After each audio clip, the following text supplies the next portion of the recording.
I've Okay, got time for one more question, do it and by then I hand. want, have you show all of your books. But they want to know: does Temple like to golf, swim, hike? What does she like to do? Well, I'm not that big on that kind of stuff. I'd rather go out and handle some cattle or do something like that. That's the kind of stuff I really like to do. One of the funnest things I ever did was working on construction sites, because a construction site's just grown up. Okay, when you're a kid, you make it with mud and cardboard, and you grow up, you make it out of steel and concrete. It's the same thing, making stuff. Most funnest things is I could, I draw a drawing and I go out to a construction site and watch them build it. That's Now got I to be did woodworking myself, but on the steel, see something. When I did a drawing, I did the rebar and everything in it, and and then see it get built. Some of the most funnest stuff I ever did was on construction. I really miss that. I like to, when I go places that I visit, I'll watch them build stuff. And I go, oh man, they're using that old-fashioned forming system, or oh man, that's the coolest forming system I ever saw. I'll do that at airports and look at things they're building. Go, well, that's just stupid what they're doing there, or that's. But correct me if I'm wrong. I feel like one of the times that I called you during this pandemic time, you would just come back from flying a kite. Is that something you do from time to time? Well, it was something I just did then. I've been doing a lot of writing. I've been lining up tons of writing projects, and then I got some things that I'll go do. Certain people I was eating with. I'm still doing that. I eat with my students. Even during COVID, we were meeting in the gazebo outside. And then when one of the students thought she got exposed, then she didn't get near me. I mean, we were real careful. But the problem is, if you don't do some things, you're going to go out of your mind. Yeah. And you're not going to get COVID walking around the neighborhood and nobody's within 20 feet of you. Yeah. No, I looked at the science very, very carefully. And when I went over and I visited our Meats Lab, there's a little bitty office in there. I walked in there one day, I go, whoop, I shouldn't be in here. And I got out, because you know how I figured out it was airborne? I figured that out right in the beginning. I'm a visual thinker. Let's look at the places that had the big infections. Cruise ship, prisons, and aircraft carrier. What do they have in common? Well, on the aircraft carrier, they'll stack them in the bunks. Yeah. Tight air spaces, very little ventilation. Yeah, absolutely. That's airborne. Why would it spread through an entire cruise ship? Yeah, no, I'm totally with you on this. I always love it when you use your scientific brain to explain things. One of the first conversations I ever had with you, we were talking about Fukushima, and you said to me, you know what? That plant was designed by someone who didn't have an autistic brain, because an autistic brain would never have designed it that way. And you said, looking at the plans, that you took one look at them and you would have known. But the flooding, you see, now the thing that was crazy on that, I've looked into more into Fukushima. The mathematical engineers did a perfect job of making it shaking proof. It shook during the earthquake. All the emergency system works. Everything worked. And it was fine when it stopped shaking. 20 minutes later, it was drowned.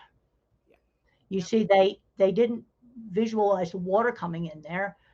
And there, if you looked at the, history, there's lots of tsunamis.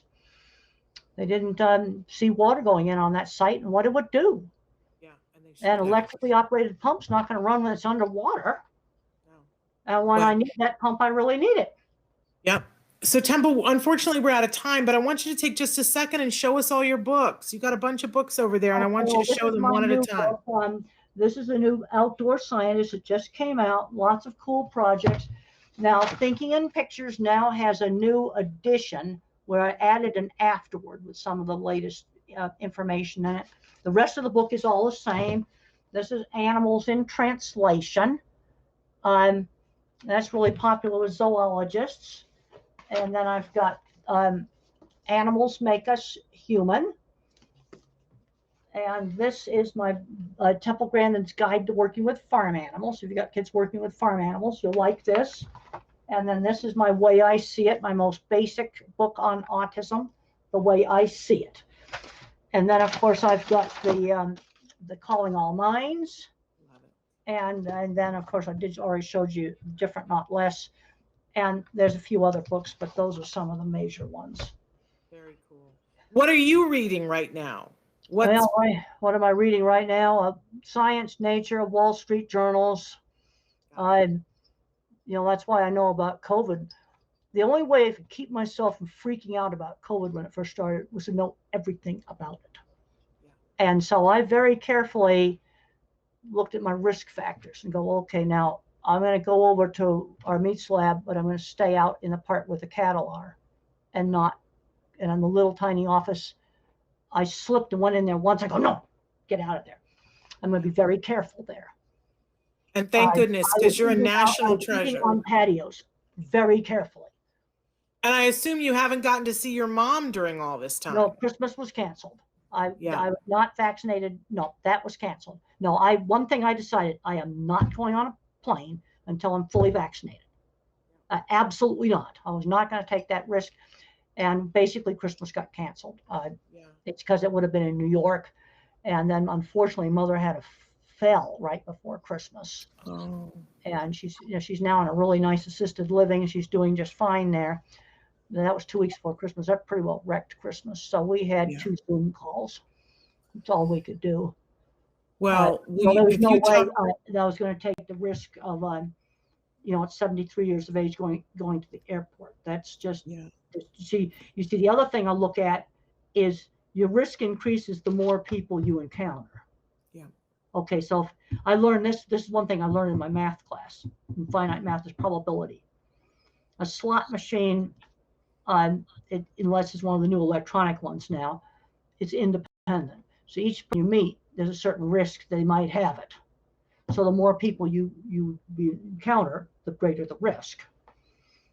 So I wasn't going to go to the airport. I made a decision that flying was not going to happen until Pfizer vaccine or the whatever one I would have ended up getting would have been fully effective. And then the day after I had this vaccine, I booked the flight for 3 weeks later. And I went on that trip to Harding University. But it's like by having knowledge, then I wasn't so scared. Yeah, I could look at it. I also had you can fall down the stairs and be in a pile of trouble. But by having more knowledge, when I was reading journal articles and everything, it made me less scared. Now, so far right now, the vaccines are working even against the variants. Let's just put it this way. Even with the new variants, if I rated a vaccine as excellent with the original variants, with the new variants, I'd still rate it as very good. There we go. I'd put it that way. And so far, international travel's out. I'm not going to do that. I don't want to get stuck in a hotel for 2 weeks. Yeah, for now. Yeah. Well, that's okay. We'll keep you safe and keep you at home for now. You're a national treasure, Temple, and you are such a guiding light in our community. Thank you so much for being with us. Thanks for watching Autism Live. If you found anything helpful in this video, please give us a like. In fact, make sure that you smash that subscribe button on YouTube and give us a like on Facebook. You can also follow us on Twitter and Instagram for important updates. And please download our free podcast wherever you get your podcasts. See you next time. Until then, give your kiddos a hug from me and one for you too. Bye-bye for now. To subscribe, click here. And if you'd like to check out some more of our videos, click here.